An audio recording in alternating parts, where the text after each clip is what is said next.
माला शादी कर कर पहली बार अपने ससुराल आई थी। वह सुरेश के ऑफिस में काम करती थी। तभी सुरेश ने उसे वहाँ पसंद कर शादी कर ली। सुरेश अपनी माँ को कहता है, माँ ये माला है, मेरी ऑफिस में काम करती थी, बहुत अच्छी लड़की है, मैं इसे शादी करके लाया हूँ। उसकी माँ को माला बहुत पसंद आती है, पर उसकी ननद चुपचाप देख रही थी। तब माँ कहती है, बेटा मैं तो बहुत खुश हूँ कि तुम इतनी सुंदर लड़की को मेरे घर की बहू बनाकर लाए हो। आओ घर के अंदर तुम दोनों का स्वागत है। माला माँ का प्यार देखकर बहुत खुश होती है। वो कहती है, माँ जी आपका प्यार देख के मुझे बहुत खुशी हो रही है। मेरा इस दुनिया में कोई नहीं है, मैं अनाथ हूँ। सुरेश जी मिले, मैं उनसे शादी करके आई हूँ। आप लोगों से आशीर्वाद चाहिए। आइए भाभी, आपका इस घर में स्वागत है। आपको यहाँ किसी चीज की कमी नहीं होगी।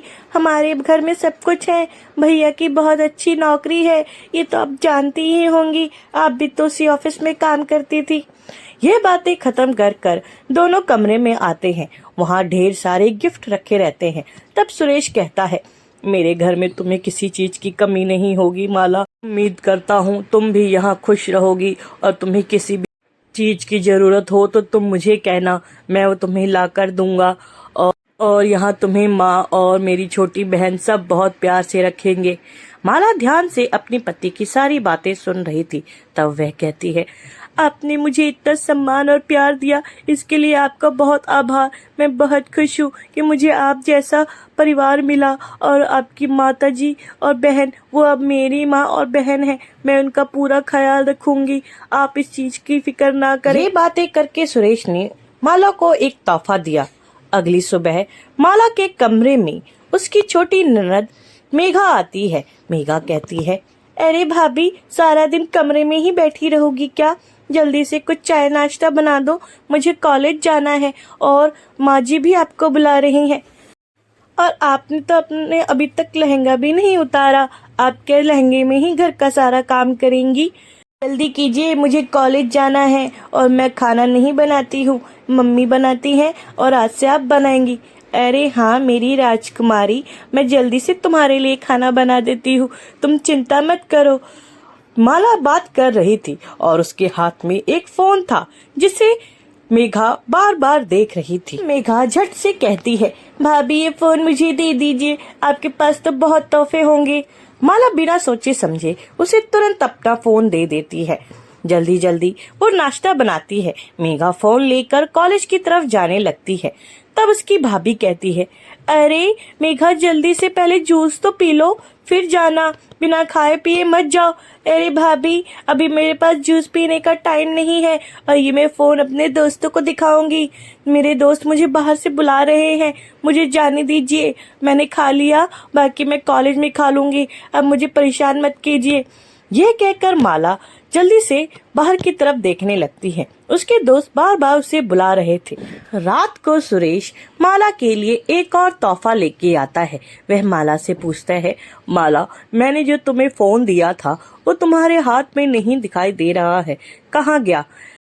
माला कुछ नहीं बोलती है और चुपचाप बैठ जाती है। तब सुरेश कहता है, देखो मैं तुम्हारे लिए ये पर्स लेके आया हूँ, ये बहुत अच्छा पर्स है, इसमें तुम अपनी सारी कीमती चीजें रख सकती हो और आराम से सेफ रहेंगे।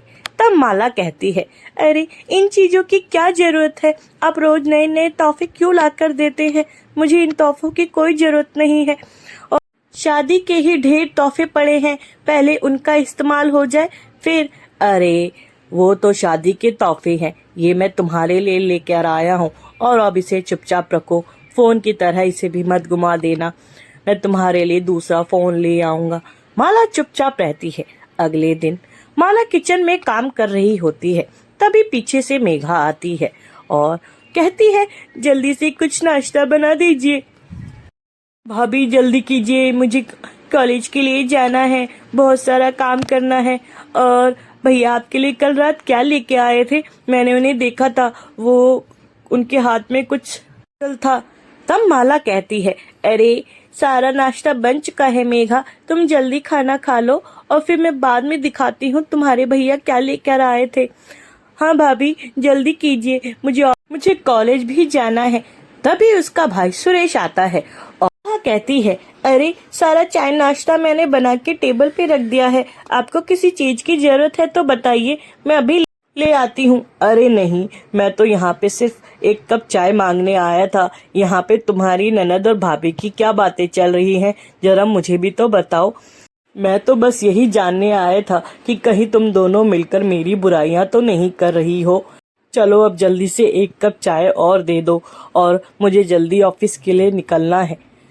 तब मेघा कहती है, अरे भैया, आप हमारी छुप छुप के बातें सुनते हैं क्या? और यहाँ पे आप ये चाय मांगने आए हैं कि हमारी बातें सुनने आए हैं? मेघा बात करते वक्त अपना फोन दिखाती है। तब सुरेश देखता है कि माला का फोन मेघा के पास है। माला कहती है, अरे आप बाहर जाइए, मैं सारा नाश्ता और चाय दोबारा लेकर आती हूँ। आप बाहर इंतजार कीजिए और हमारी भाभी ननद की बातों में मत आइए। मेघा भी कहती है, भैया आप बहुत बदल गए हैं, अब आपको मेरी सारी बातें सुननी है, ये तो बहुत अच्छी बात नहीं है। कुछ दिनों बाद मेघा के लिए एक रिश्ता आता है। उसकी भाभी पूछती है, आप बहुत अच्छे लड़के हैं, आपने बहुत अच्छी पढ़ाई की है, लेकिन हमारी ननद जी भी बहुत पढ़ी लिखी हैं और उन्हें किसी चीज की कमी नहीं होनी चाहिए।